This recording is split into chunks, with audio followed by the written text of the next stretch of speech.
Yang rugi itu ketika seseorang meninggalkan keluarga, anak keturunan yang tak tahu berbuat apa yang terbaik untuk si mayat. Berselfie-selfie aja kau di atas kubur tu. Ya, update status di Facebook, di WA. Sayang mama, Al-Fatihah. Al-Fatihah nak dibacanya nak? Ditulis saja. Apa itu akan bermanfaat bagi si mayat? Tidak.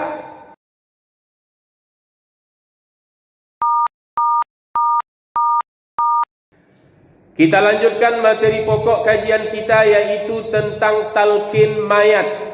Pembahasan kita pada sore hari ini adalah tentang talqin mayat. Barangkali di antara kita sudah pernah mendengar istilah talqin mayat. Namun sangat perlu kita pahami secara hukum. Ya, karena ada orang kadang menganggap bahwa talqin mayat itu tak ada anjurannya. Nah, maka ini menjadi penting untuk kita pahami bagaimana sebetulnya ajaran Islam tentang talqin mayat. Ini adalah bahasa Arab. Talqin diambil dari kata laqana yulakkinu talqin, di mana arti asal dari talqin itu adalah membimbing, mengajarkan, mengingatkan. Talqin mayat berarti mengingatkan mayat, orang mati, membimbing orang mati. Nah, ini yang akan kita bahas.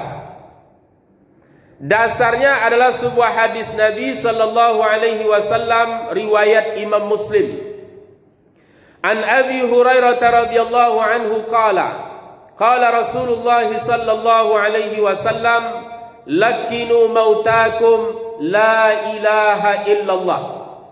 Dari Abu Hurairah radhiyallahu an, Nabi sallallahu alaihi wasallam bersabda, lakinu mautakum la ilaha illallah. Talqinkanlah orang yang meninggal dari kalian kalimat la ilaha illallah. Hadis riwayat Muslim. Jadi sebenarnya talqin mayat ini ada dua, kaum ibu. Yang pertama adalah talqin terhadap orang yang mengalami atau sedang menjalani proses sakaratul maut. Orang yang akan meninggal. Ini yang pertama. Yang kedua adalah talqin untuk orang yang baru saja meninggal dan baru saja dikuburkan. Talqin mayat di atas kubur. Talqin untuk mayat yang dilakukan di atas kuburnya setelah kita meratakan tanah kuburannya. Yang pertama ini ulama sepakat bahwa talqin terhadap orang yang sedang menjalani sakaratul maut itu ulama sepakat bahwa itu dianjurkan.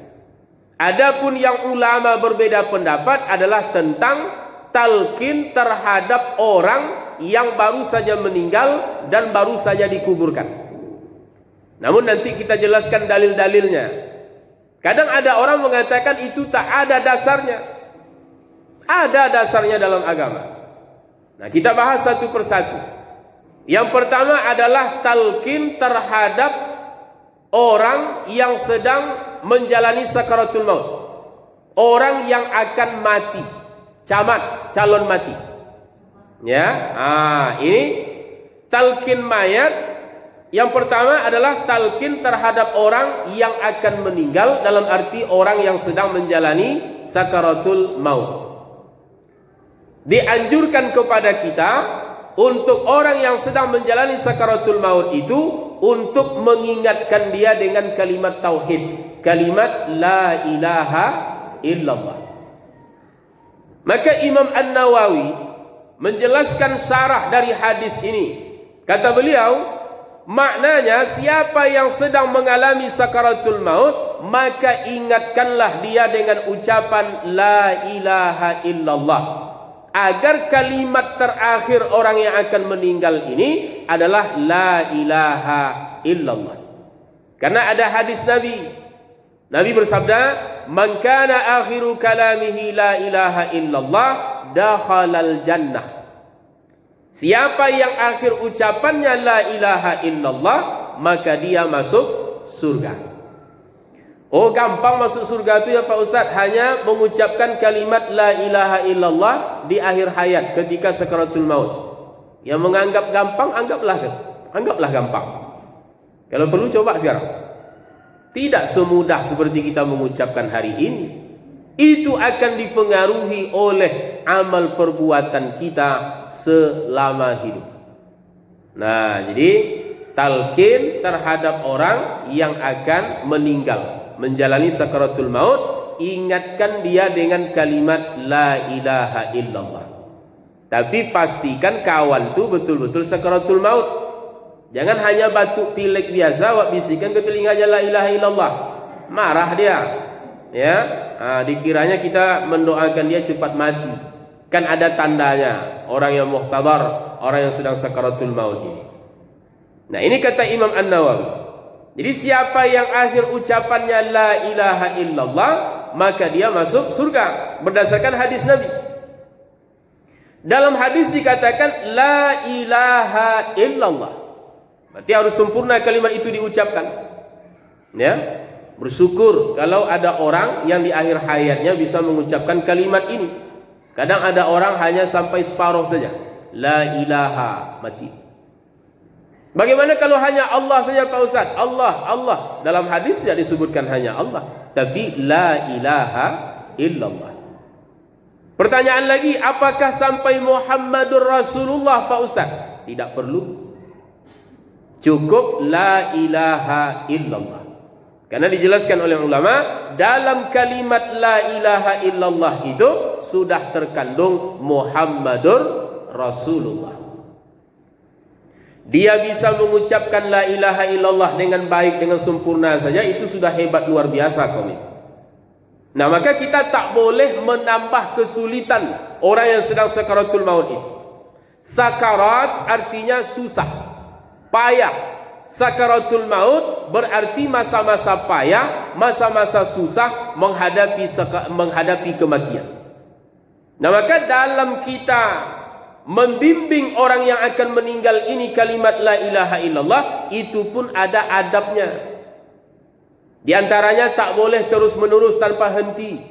Apalagi kalau kita buat pula seperti bertahlil setelah solat atau ketika wirid yasin. Tidak. Tetap dengan penuh kelembutan dan pelan-pelan, bertahap. Ya, selesai kita ingatkan sekali, kita bisikkan sekali, jedah dulu. Tak boleh terus menerus tanpa henti. Itu hukumnya makruh. Ya, karena itu akan bisa menambah kesusahan orang yang akan meninggal. Bisa-bisa nanti dia muak, sehingga yang diucapkannya adalah kalimat lain. Kita sifatnya hanya mengingatkan, bukan membuat dia bisa mengucapkan kalimat itu. Bisa atau tidak ditentukan oleh amalnya selama hidup. Nah, jadi kita sifatnya hanya mengingatkan. Kemudian, kalau orang yang akan meninggal itu sudah berhasil mengucapkan satu kali, jangan disuruh ulang lagi. Ulang sekali lagi ya Pak, biar surganya bagus nanti. Tak perlu. Ya, sama saja. Kecuali kalau setelah mengucapkan itu, dia mengucapkan kata-kata lain, berarti harus ulang lagi. Tapi kalau posisi la ilaha illallah itu sebagai kalam terakhirnya, dia tak ada lagi ngomong-ngomong yang lain, cukup. Jangan disuruh ulang lagi. Begitu ketentuannya. Nah, karena dikhawatirkan nanti membuat dia marah, muak, bosan, karena dia sudah sulit, kita tambah lagi dengan kesulitan. Bisa-bisa dia nanti mengucapkan kalimat-kalimat yang lain. Nah, ini juga menunjukkan kepada kita bahwa kita dianjurkan sebisa mungkin untuk menyaksikan orang yang sedang sakaratul maut itu. Tengok, ya, hadir kita di situ. Namun lagi-lagi ada adabnya, Bu. Ketika kita menyaksikan orang yang sedang sakaratul maut, kata-kata kita dijaga, ucapkan yang baik-baik, jangan asal ngomong. Nampak kawan tu payah matinya, itulah nak bayar juga utang. Itulah durhaka juga ke suami. Jangan, doakan dia agar Allah mudahkan prosesnya. Ya, dianjurkan kita menyaksikan. Di samping kita mendoakan dia, mengingatkan dia dengan hal-hal yang baik, dengan kalimat tauhid terutama, itu juga akan menjadi mau'izah, menjadi pelajaran untuk kita. Bahwa cepat atau lambat, kitalah yang akan menjalani hal yang sama. Nah, kaum ibu rahimakumullah, kadang banyak kita yang tak berani. Takut Pak Ustaz, tak berani. Nanti salah cabut, malaikat itu cabut nyawa awak kan. Oh, takkan ada itu. Malaikat takkan ada salah tugas. Yang salah tugas itu manusia. Kalau memang si fulan itu yang akan sampai ajalnya, ya dia yang akan meninggal. Akan banyak pelajaran yang bisa kita ambil. Kaum ibu rahimakumullah, ini yang pertama, bahwa ulama telah ijma', telah sepakat untuk mengingatkan orang yang akan meninggal itu dengan kalimat la ilaha illallah, agar itu menjadi kalimat terakhirnya. Yang kedua adalah mengenai talqin mayat setelah mayat dikuburkan. Ulama ikhtilaf, berbeda pendapat tentang talqin mayat setelah dikuburkan. Berikut pendapat dari beberapa ulama. Jadi talqin mayat setelah dikubur ini bukan doa di atas kubur itu, Bu, beda. Talqin ini bukan doa. Talqin itu isinya mengingatkan si mayat tentang pertanyaan-pertanyaan yang akan ditanya oleh malaikat mungkar dan nakir. Ya. Ketika ada orang mengatakan itu tak ada dasarnya, tidak benar, ada dalilnya. Nah, kita sampaikan beberapa dalil tentang talqin mayat setelah dikubur. Yang pertama adalah riwayat Imam At-Tabrani dari Abu Umamah. Dia berkata, apa kata Abu Umamah? Apabila aku mati, maka lakukanlah terhadapku sebagaimana Rasulullah memerintahkan kami melakukannya terhadap orang yang mati di antara kami. Jadi Abu Umamah berpesan kepada keluarganya, berwasiat kepada keluarganya, hai keluargaku, hai anak istriku, kalau aku mati nanti, tolong lakukan terhadap jenazahku seperti apa yang diperintahkan oleh Rasulullah kepada kami untuk melakukannya terhadap orang yang meninggal dari kami. Jadi berwasiat tentang kematian ini biasa di kalangan sahabat, dan itu memang perlu. Selagi hidup inilah bisa. Ya, kadang kita kalau ada orang tua kita, anak-anak kita, suami berbicara tentang kematian, kata istrinya apa? Oh, janganlah ngomong mati bang, ya nak tinggal perangai ya bang, kau kata. Padahal biasa saja. Ya, lihat nih sahabat berbicara tentang kematian, berwasiat apa yang harus dilakukan setelah dia mati nanti. Lakukanlah terhadap jenazahku seperti apa yang diperintahkan oleh Rasulullah kepada kami melakukannya terhadap orang yang mati di antara kami. Apa kata Rasul? Apabila salah seorang saudara kamu mati, lalu kamu ratakan tanah kuburannya, hendaklah seseorang berdiri di sisi kepala kuburnya seraya mengucapkan wahai fulan bin fulanah. Jadi dinisbahkan kepada ibunya kaum ibu. Panggil namanya, sebut nama ibunya.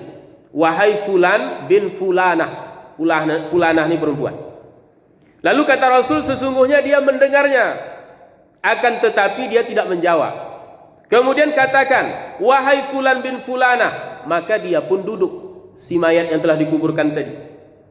Kemudian orang yang membaca talqin itu mengatakan, wahai fulan bin fulanah. Sudah berapa kali dipanggil itu, Bu?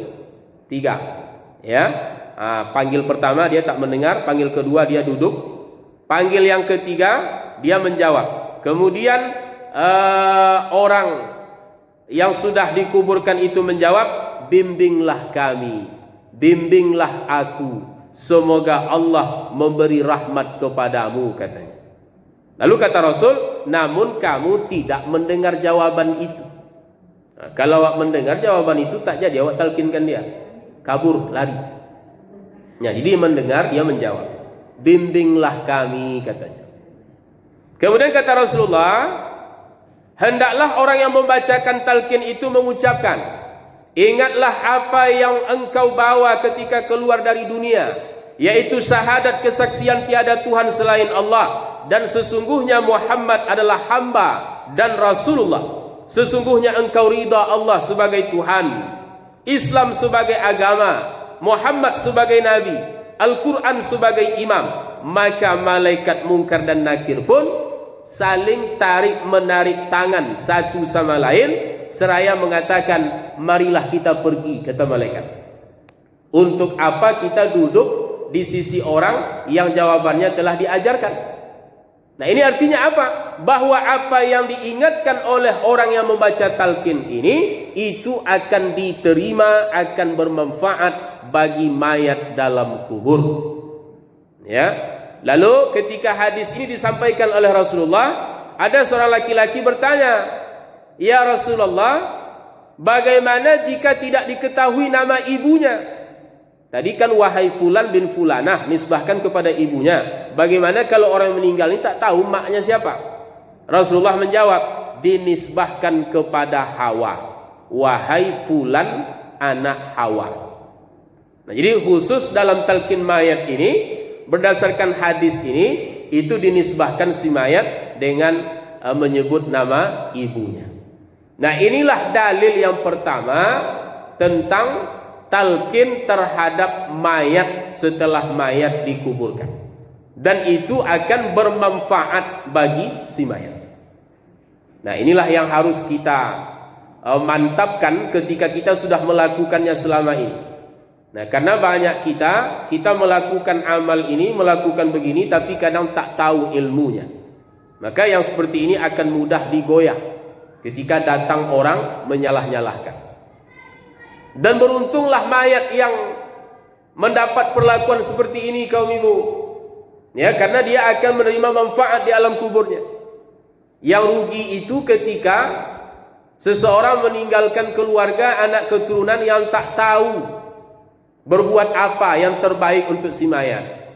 Berselfie-selfie aja kojo di atas kubur tuh, ya, update status di Facebook, di WA, sayang mama, Al-Fatihah. Al-Fatihah nak dibacanya nak?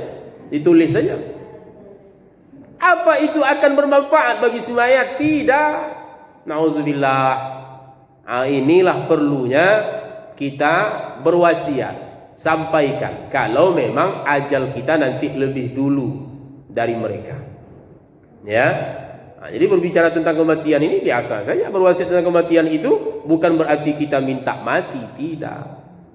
Nah, ini dalil yang pertama, kaum ibu, ya, tentang talqin mayat di atas kubur. Kiranya hadis ini cukup memberikan penjelasan kepada kita. Jadi yang diingatkan oleh membaca talqin itu adalah kalimat tauhid lagi. Ketika kamu ditanya nanti, ya, siapa Tuhanmu, siapa nabimu, apa agamamu, apa kiblatmu, apa imammu, siapa saudaramu, maka jawablah dengan lidah yang fasih, Allah Tuhanku, Muhammad nabiku, Islam agamaku, Al-Quran imamku. Jadi imam itu maksudnya pedoman hidup, jawabannya Al-Quran. Jangan dijawab pula nanti imam dalam sholat berjamaah Ustaz Apriyadi, ya, bukan itu. Imam Al-Quran, muslimin dan muslimat saudaraku. Nah, itulah yang diingatkan oleh yang membaca talqin untuk si mayat yang baru saja dikuburkan. Nah, ini menunjukkan kepada kita bahwa itu bukanlah sesuatu yang dibuat-buat, bukanlah sesuatu yang tidak benar, tapi ada dasarnya dalam agama.